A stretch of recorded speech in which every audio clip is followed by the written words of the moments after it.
Good afternoon. It's Wednesday, July 4. I'm Herman Green with the Midday News. A special welcome to those of you watching online at onespotmedia.com. The new president of the Caribbean Court of Justice is set to take the oath of office in a few hours as the 39th CARICOM Heads of Government meeting gets underway in Montego Bay, St. James. Our reporter Vashon Brown is at the Montego Bay Convention Center where the event is set to take place and now joins us live. Vashon?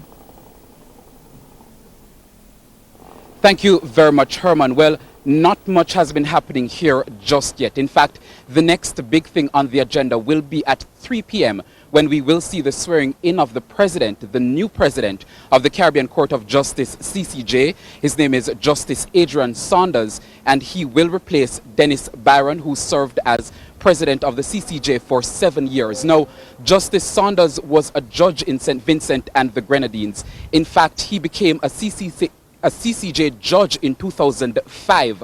So he will be sworn in at 3 p.m. as the new CCJ president. Now, only 4 countries in the region have since signed on to the CCJ. We're talking about Guyana, Dominica, Belize, as well as Barbados, of course, in the appellate jurisdiction. So the CCJ is the final court of appeal for those countries. Now, at 4:30 p.m., we will see the official opening ceremony of the conference here in Montego Bay. The Prime Minister of Jamaica, as well as Chairman of CARICOM, Andrew Holness, will of course give remarks, as well as the Prime Minister of Barbados and other leaders here in the region.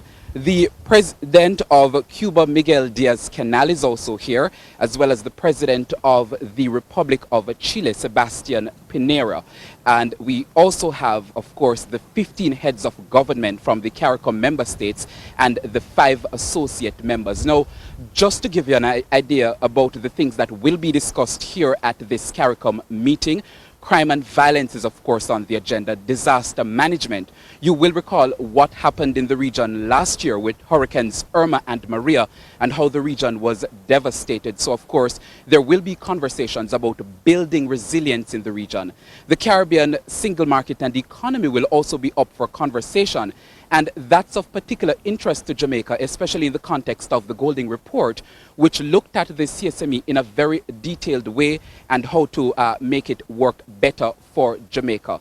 So we will continue to monitor the conference here at in Montego Bay, at the Montego Bay Convention Center. Prime Minister Andrew Holness assumed the chairmanship of CARICOM on July 1, and he will remain the chairman until December 31. So reporting from Montego Bay, St. James, I am Vashon Brown for TVJ News.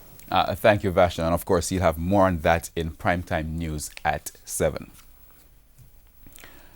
The Revenue Protection Division, RPD, in the Ministry of Finance says the extent to which individuals go to rob the country's coffers has shown no improvement despite measures put in place to deter the practice. Acting Commissioner at the RPD, Cranston Morgan, says the country has been losing billions of dollars to fraud. Mr. Morgan says in the over 20 years he's been at the RPD, the situation has been consistently bad, which has been profitable for organized criminals. We found that there are a lot of fraudulent car documents that are floating around, and this makes it easier for organized criminals to do their things and get away, because, of course, if they have a vehicle that's in your name and it's seen on a crime scene, for example, then it's not them, it's never that was their sort of thing. Mr. Morgan says that his organization has observed that children as young as 14 are being recruited into gangs. He noted the RPD is currently working on a program in collaboration with the Ministry of Education to introduce ethics in schools as one of the measures to change mindsets. What we've found is that in the agencies that we interact with, a lot of the persons that are getting themselves in trouble and in being involved in the corruption and the fraud are youngsters. And I think this is as a lack of grounding. So we want to ensure that they are properly grounded before, as you said, before they enter the workforce. And we say 2030, we have a vision for 2030, we want the country to be in a particular place. If we start now, we should have started before, but if we start now with the children that are in school, I think we stand a better chance of achieving those goals. He was speaking on TVJ's Smile Jamaica program on Wednesday. The RPD is mandated to, among other things, assist revenue agencies implement systems to prevent corruption and investigate allegations of fraud. Crime and education were the main focus at the People's National Party's divisional meeting in the Painland Division in Southwest St. Andrew earlier this week. For Councillor Audrey Smith-Facey, recent shootings and killings in the surrounding communities continue to hinder development in the areas. She particularly called on women who she believes play a significant role in crime and so can play a role in stopping it. The women who assist in making the mischief can't make a nenge all day to the man there. Wanna stop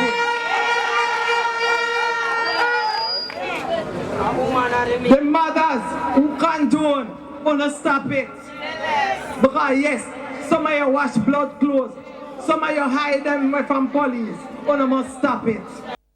She says the crime situation continues to impact school attendance for both teachers and students. Party member and former MP Damian Crawford agreed with the stated impact of crime on education, but also had an issue with the current zoning policy of the government. He says it hinders high achievers in inner city communities from reaching their full potential at high school and beyond. So when some youth now from St. Thomas used to drive from morning to come a KC or Georges, he might have got Robert Lightburn, we have a 0% chance. Now, when I say tune is not the youth them, you know. Because the youth them can talk and them can walk, you know. If you can walk and talk, you can learn, you know. Nobody never born to talk, you learn to talk. Nobody never born to walk, you learn to walk. So you tell me, say the youth them did bright at 9 months and them done at 19. But all the things will work together to make them unlikely to make it. Them want to know put all of who come from this era in the places where unlikely to make it and call it zoning and have to pay attention. There's a concerted push to deal with the discrimination against persons living with HIV. This as the Caribbean Vulnerable Communities Coalition, CVC, has launched a campaign aimed at reducing and eliminating the stigma, discrimination, and the barriers to access to services. TVJ's O'Shane Masters has the details. For years, persons living with HIV have been discriminated against, but plans are in motion to have that issue addressed once and for all. This through the launch of a campaign dubbed Do You Dare? According to the Caribbean Vulnerable Communities Coalition, the campaign is designed to address systematic challenges in the regional HIV response, particularly among key population KPs, otherwise known as the most vulnerable groups. The campaign is a call to action around removing the barriers to achieving the community's 90-90-90 targets, which means by 2020, 90% of all people living with HIV will know their HIV status. Also, by 2020, 90% of all people with diagnosed HIV infection will receive sustained antiretroviral therapy. And by 2020, 90% of all people receiving antiretroviral therapy will have viral suppression.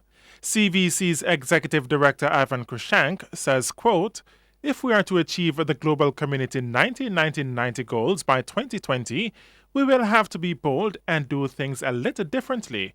We have to dare our target audiences to embrace and find ways to hold people accountable for some of the changes we wish to see," end quote.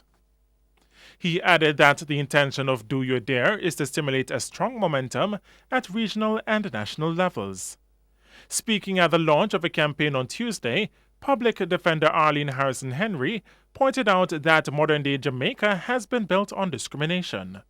It is therefore not surprising that as a people we tend almost naturally to discriminate against this group or that group or the other. Give you an example.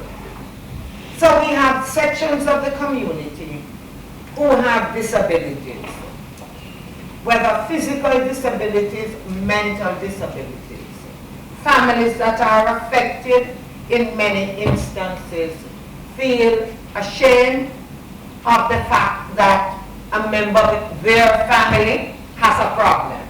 And that is partly because of how society responds to a disability. The campaign is aimed at ensuring that, 1, HIV responders and duty bearers are more responsive to the needs of the most vulnerable groups.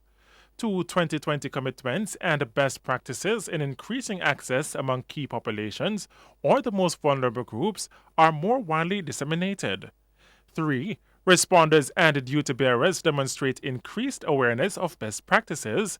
And 4. Commitments are given to replicate best practices and scale up programs and services. O'Shane Masters, TVJ News. Fish vendors at the Alligator Pond Fishing Village in Manchester are calling for government intervention to provide some basic necessities for the area. At the fishing village, they say they are forced to operate without proper restroom facilities and that there are no stalls to conduct their business.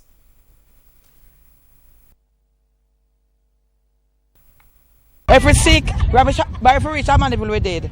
We want to clean it. We want a what you call it, post office, and we want some bathroom down here on the beach. So we need one bathroom, and we need one shed to say we look at fish under and keep our beach clean. We're not supposed to depend on the roadside and sell fish. And we need customers to come that we place decent can sell our fish. No rubbish, nothing there. We need a hospital, and we need many more things same way. We is the one who put the government in power. And if we put the government in power and nothing not done, it come like we is fool. Understand? Everyone comes say them go do better and they not do better. Worse are gone. So that can work out. Now, attempts to contact the South Manchester Member of Parliament on the issue were unsuccessful. We need a health center. It's time now for a look at what's coming up in this evening's health report. In the next edition of the health report, we look at dehydration. Dehydration is when your body fluid has been dried out. And so going into a state of where your body doesn't have enough fluid to maintain itself, what we refer to as your electrolytes will go haywire. And so you can have muscle spasm, you can have muscular aches, you can have headaches, you will have dry mouth, you may have blurred vision, you may have skin that cracks or that peels. That's the health report this evening in Primetime News. And now for today's Healthy Living tip. Here are some ways to avoid dehydration. Drink lots of water daily. Dress for the weather to make sure that you're not sweating more than you need to. Take breaks if you show signs of dehydration. And use a wet cloth on the skin to aid in cooling. And we go now to sports. Richard Frog Holmes will be seeking to reach his third final in 4 years when he faces Canadian Dave LeBlanc in the first semi-final of the Ray and Nephew Contender series at the Chinese Benevolent headquarters tonight. Jermaine Brown has that story.